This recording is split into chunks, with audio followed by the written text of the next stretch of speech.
1 Pedro, capítulo 1, versículo 3. Bendito seja o Deus e Pai de nosso Senhor Jesus Cristo, que segundo a sua grande misericórdia, nos regenerou para uma viva esperança, mediante a ressurreição de Jesus Cristo dentre os mortos. É isso que nós cantamos. A nossa esperança não é uma esperança qualquer, é uma viva esperança, baseada na ressurreição de nosso Senhor Jesus Cristo. Oh, não, nunca, jamais Ele falhará, Ele falha ou abandona. E a gente vai seguir aqui, voltando lá para o capítulo 4, e a gente viu semana passada, o fim de todas as coisas está próximo. O fim significa o fim do mal, o fim da oposição, o fim da malignidade, o fim de todas estas coisas. O juízo se avizinha, o Senhor há de voltar.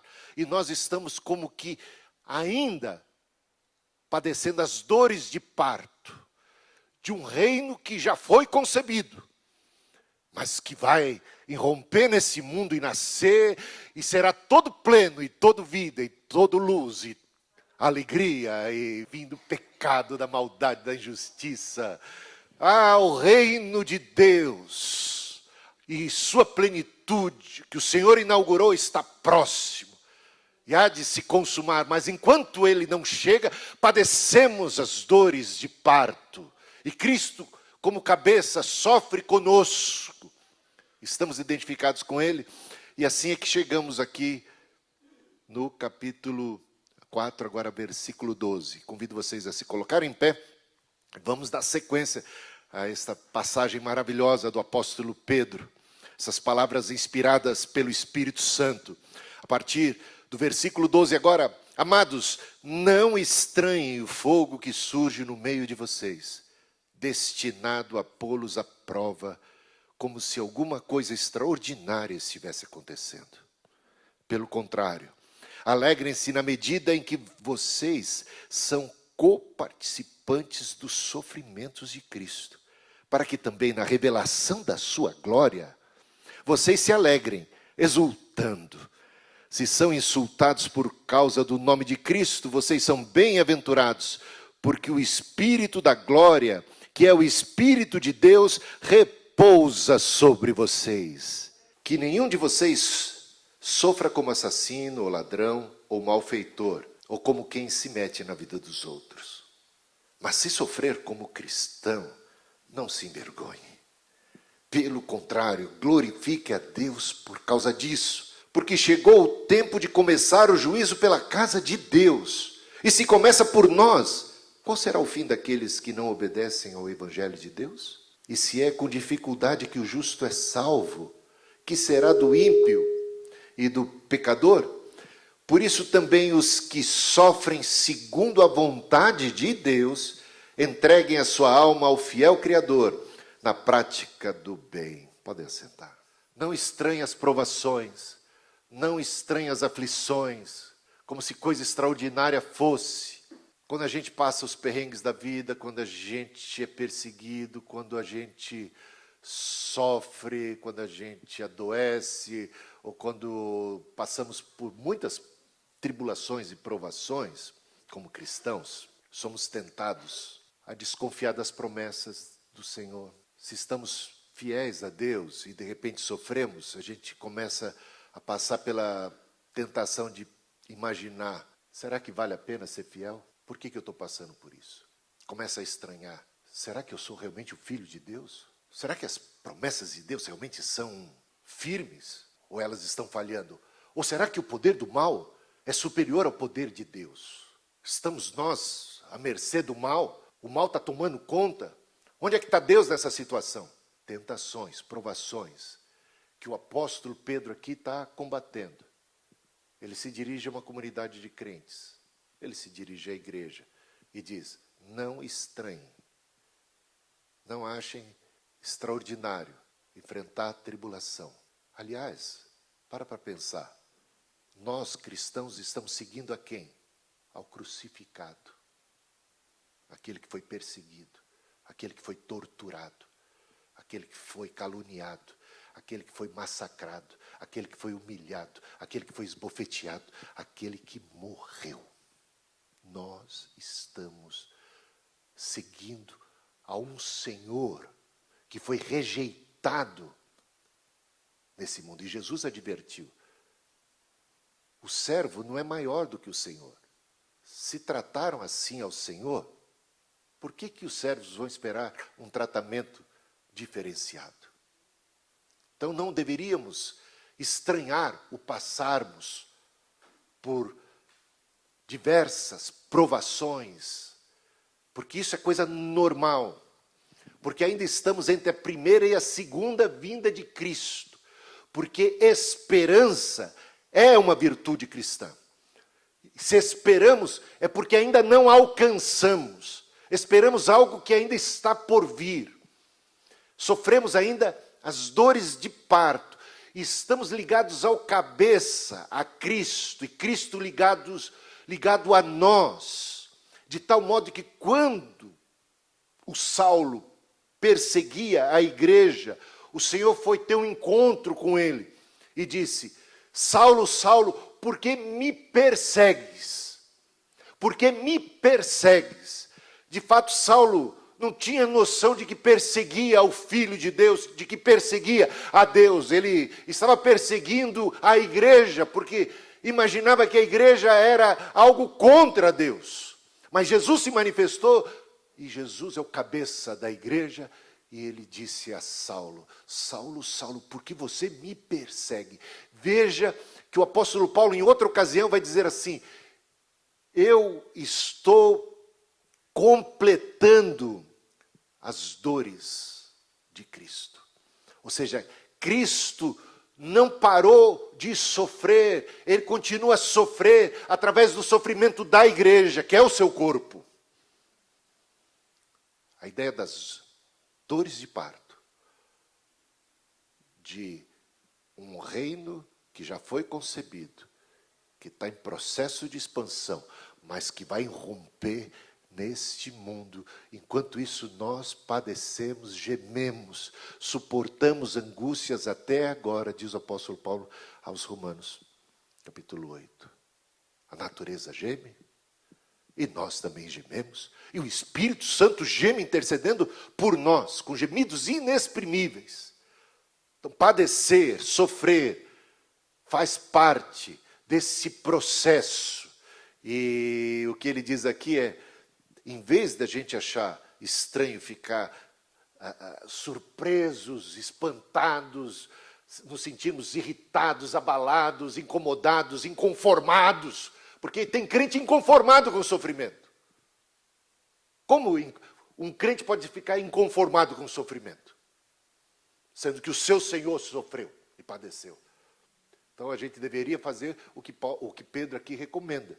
Em vez de ficarmos inconformados, abalados, irritados com o sofrimento, pelo contrário, alegrem-se.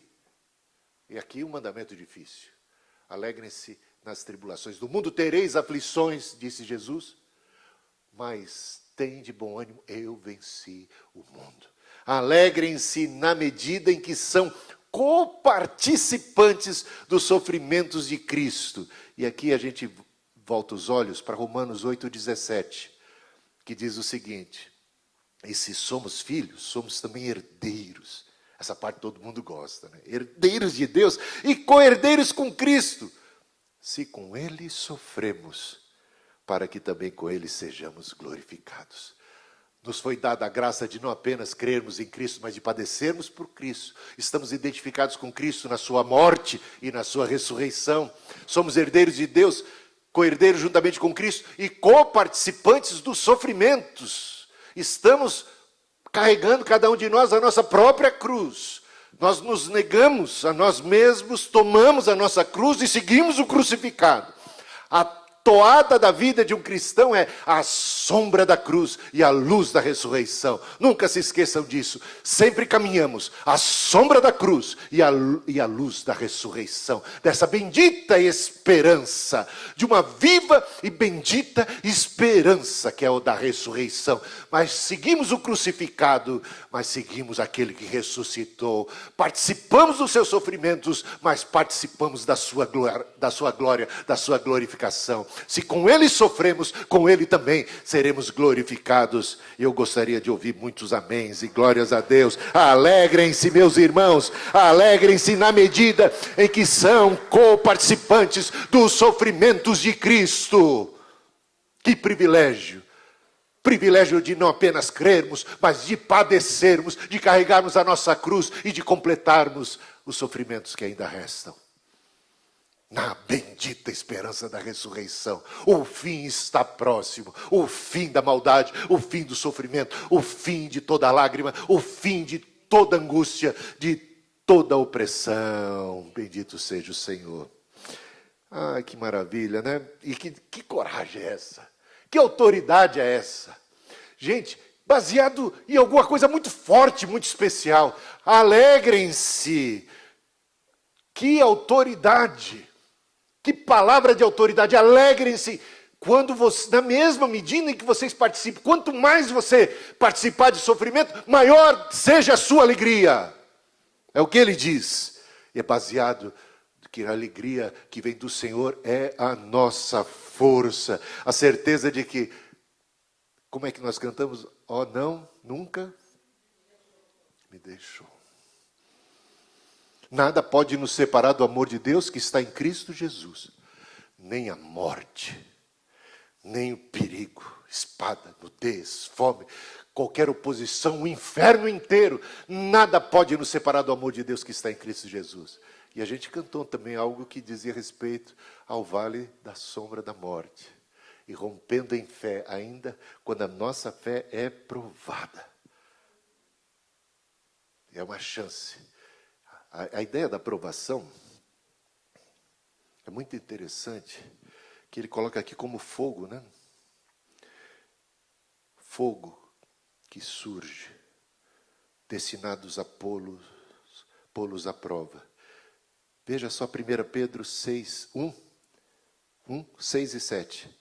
Nisto vocês exultam, embora no presente, por breve tempo, se necessário, sejam contristados por várias provações, para que, uma vez confirmado o valor da fé que vocês têm, muito mais preciosa do que o ouro perecível, mesmo apurado pelo fogo, resulte em louvor, glória e honra na revelação de Jesus Cristo. Ele retoma esse tema das provações e trata a provação como um fogo.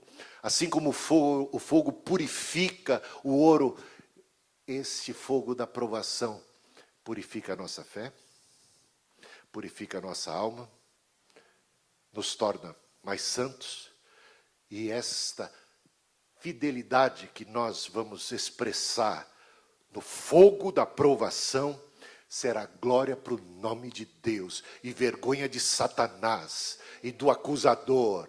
Vamos glorificar a Deus não apenas cantando, não apenas orando, mas também nos alegrando nas provações e mantendo firme a nossa posição e a nossa fidelidade, a nossa confiança em Deus, em toda e qualquer circunstância. Não temeremos ainda que tenhamos que andar pelo vale da sombra da morte, na confiança de que a tua vara e o teu cajado, ó Senhor, é que nos sustenta, é que cuida de nós. Que coisa maravilhosa.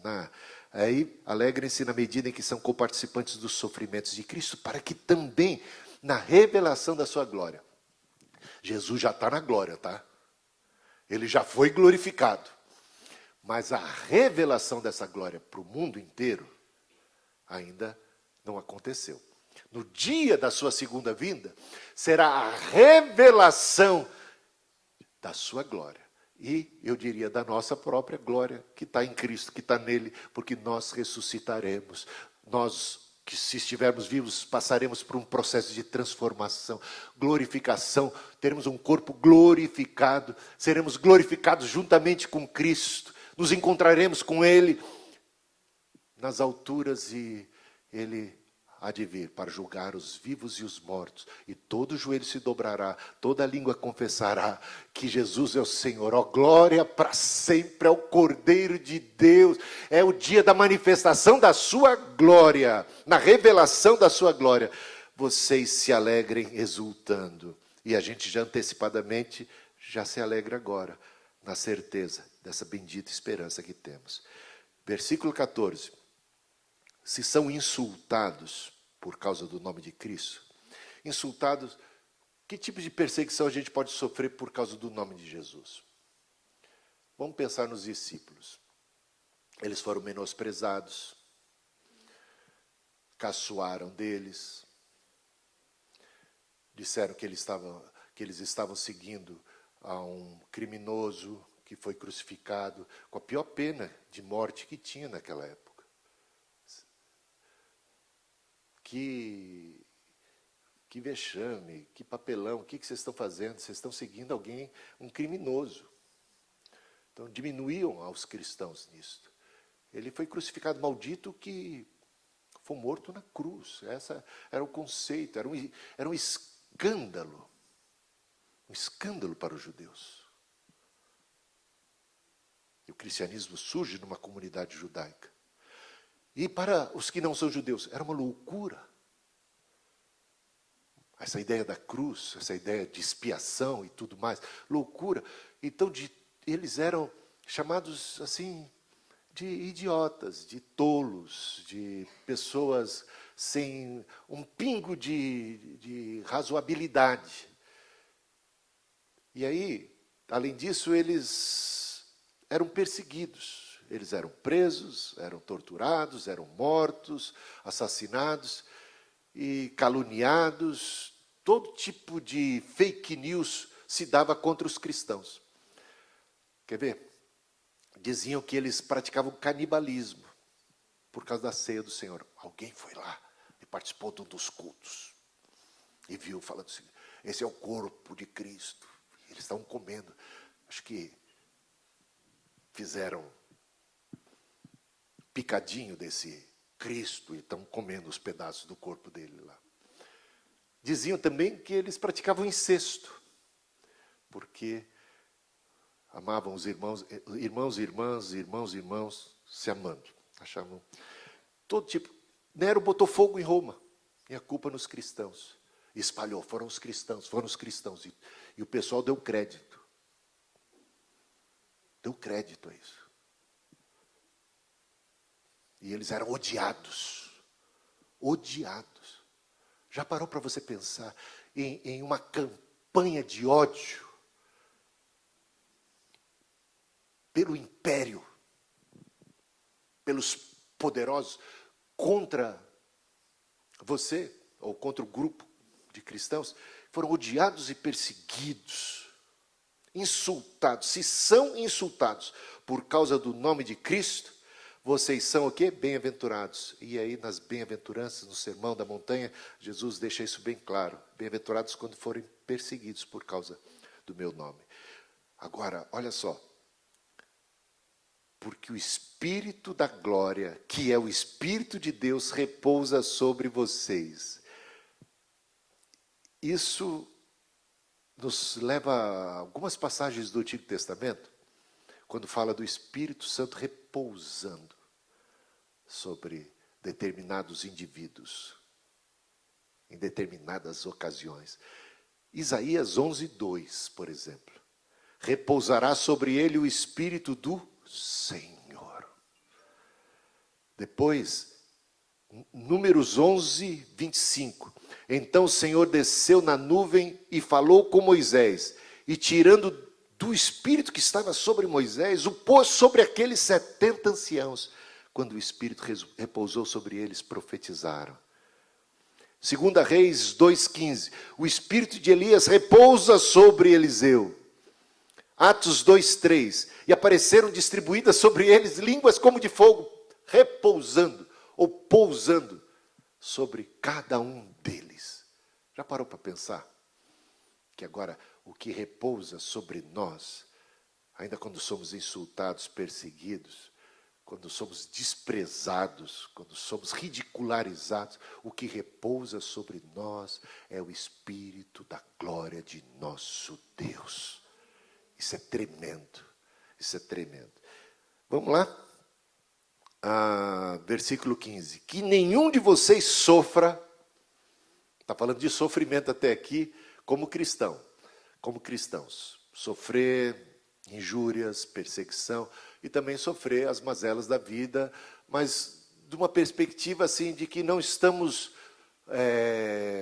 colhendo o que a gente plantou, simplesmente porque somos seres humanos, simplesmente porque estamos na carne, porque de repente estamos sujeitos a enfermidades, a fraquezas e uma série até de perseguições por causa do amor que temos por Jesus e do nosso compromisso com Ele.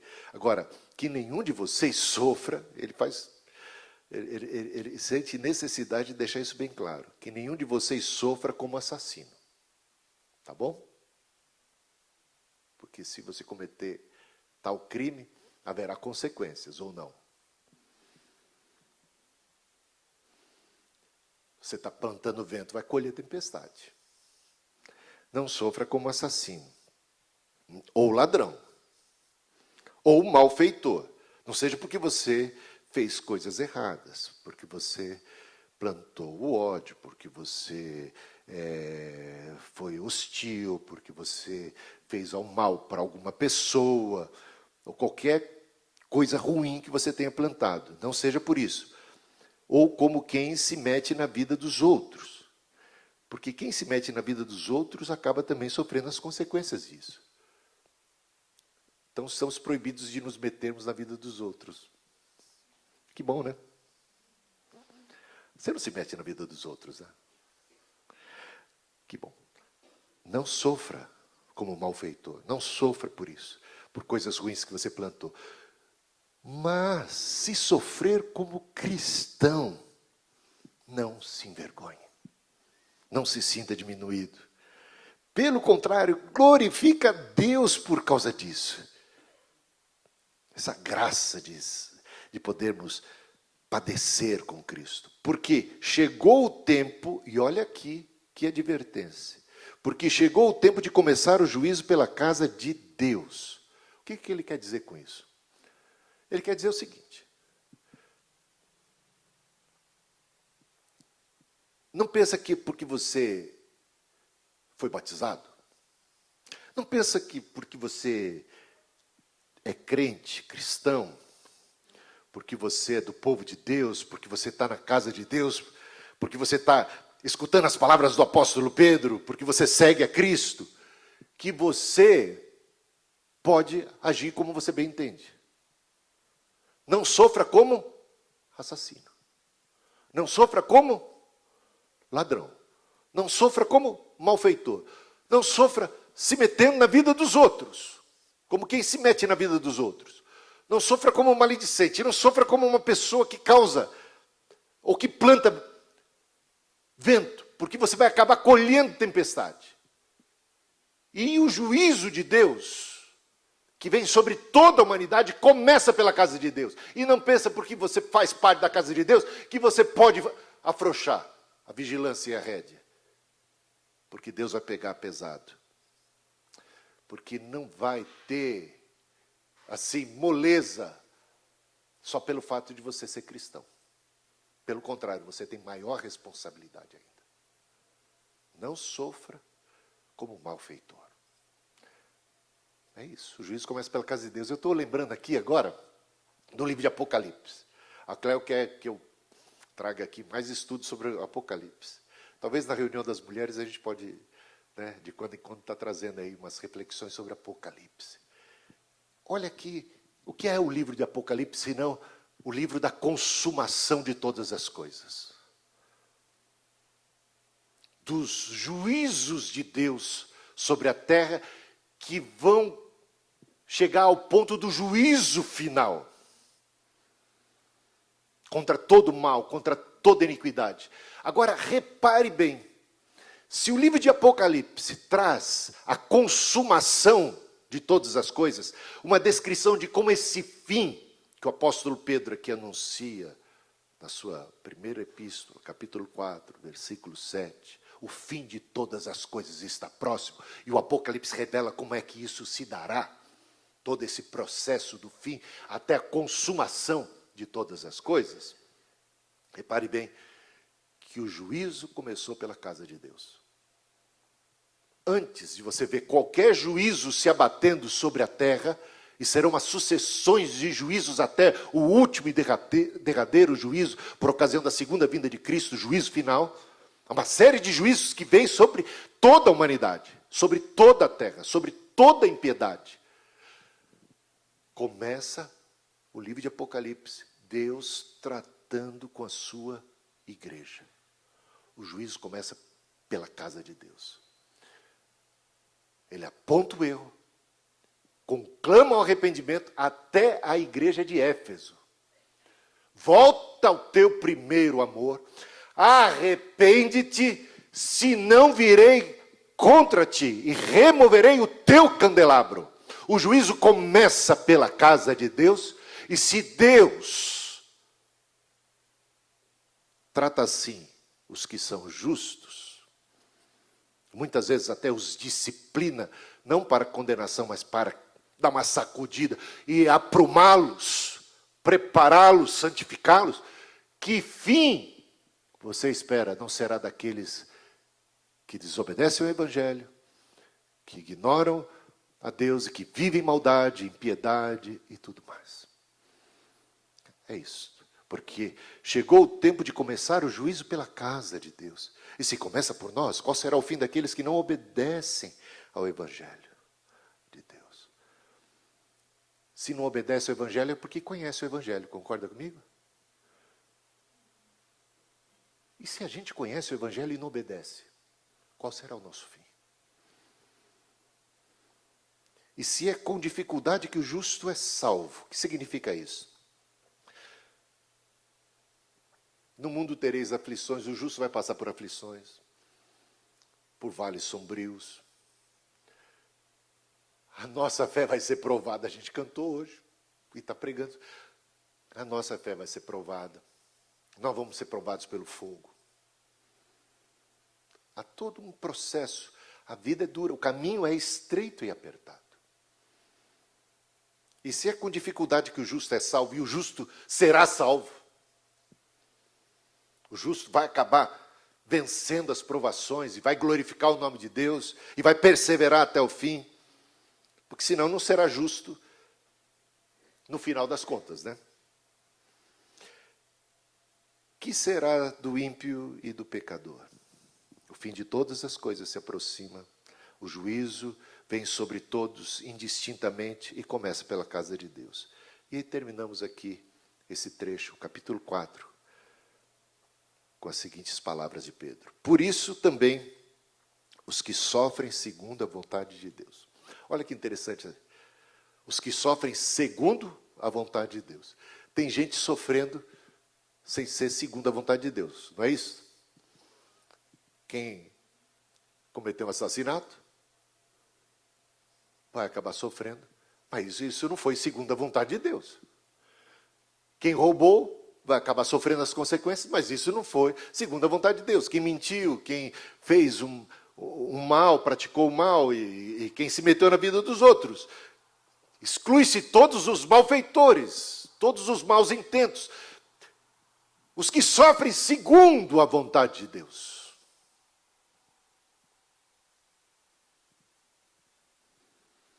Entreguem a sua alma ao fiel Criador. Entregar a alma. A alma aqui, ela é muito abrangente, porque a alma é a pessoa como um todo. A alma, ela inclui o espírito, a nossa parte interior, e também o corpo, o nosso ser inteiro.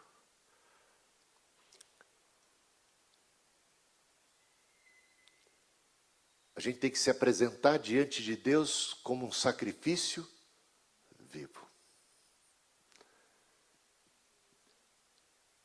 Estamos aqui num culto, onde Jesus é o Senhor. cabeça.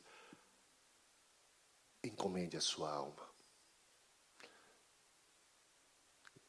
Entreguem a sua alma ao fiel Criador. Você tem essa confiança?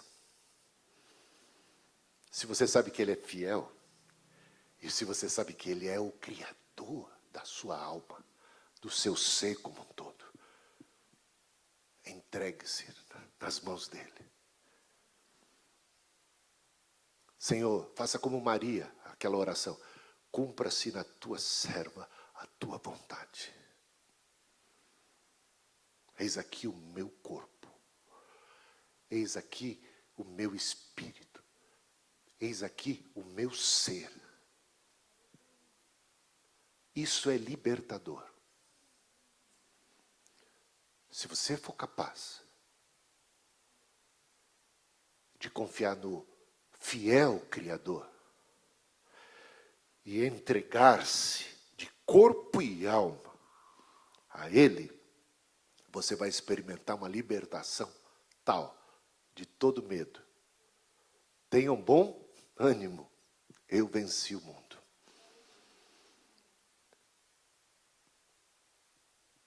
Em todas estas provações, somos mais do que vencedores.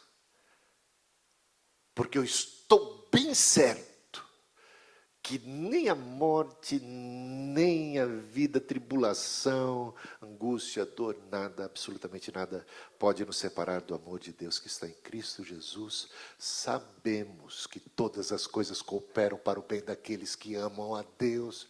Se estamos sofrendo, não porque nós plantamos isso, não porque nós plantamos aquilo, mas porque somos cristãos, somos seres humanos, estamos ainda nesse corpo mortal, corruptível, que com o tempo vai a caminho da morte, né? Como eu disse certa vez, sabe por que nós nos curvamos à medida que o tempo passa? Porque a terra nos chama. Vem cá, isso é mercadoria minha.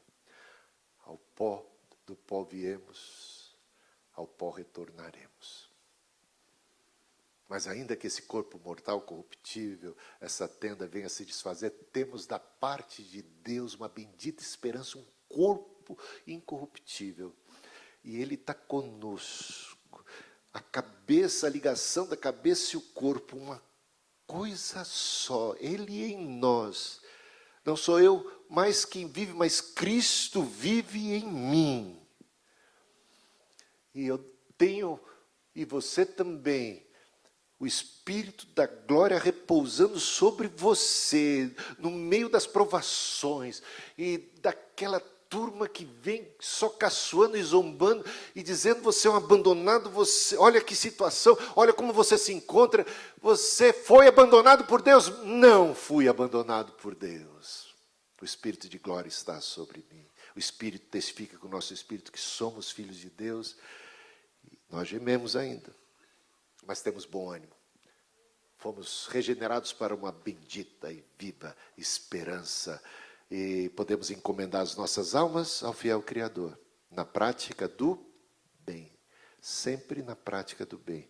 Porque ainda que não sejamos salvos pelas obras, fomos salvos para as boas obras que o Pai preparou de antemão para que andássemos nelas, e no meio de todas as provações, tribulações, nós podemos e devemos manter firme a nossa confiança em Deus e continuar fazendo o bem. Não nos cansemos de fazer o bem, porque a seu tempo ceifaremos, se não desfalecermos, diz o apóstolo Paulo aos Gálatas, no capítulo 6, versículo 9. Deus abençoe então a vocês. Essa é a mensagem, na sequência aí, né? Do apóstolo Pedro, sacudindo a igreja, encorajando a igreja, confortando a igreja, animando a igreja. Alegrai-vos do Senhor. Outra vez vos digo, alegrai-vos, disse o apóstolo Paulo aos Filipenses, e disse isso da prisão. E o apóstolo Pedro, também com a mesma audácia, coragem, confiança e segurança, pode dizer para nós: Alegrem-se na medida em que vocês passam por perseguições e vocês são participantes dos sofrimentos de Cristo. Cristo está com você. Agora, se você praticou o mal, arrependa-se. É o que diz o Senhor Jesus às igrejas quando elas se desviam. Arrependa-se. Não vacila. Não vacila. Arrependa-se. Encomenda a tua alma. Arrependa-se imediatamente de todo mal. Você foi chamado para ser um praticante do bem. Você é de Deus, foi regenerado por uma viva esperança. Glorifica a Deus na tua vida, em toda e qualquer circunstância. Alegre-se, que é um testemunho da sua confiança nele. A alegria do Senhor é a nossa força. Pratica o bem. Volte-se para o Senhor e seja glorificado o nome de Deus através da sua vida, da sua atitude, da sua fé. Louvemos ao Senhor.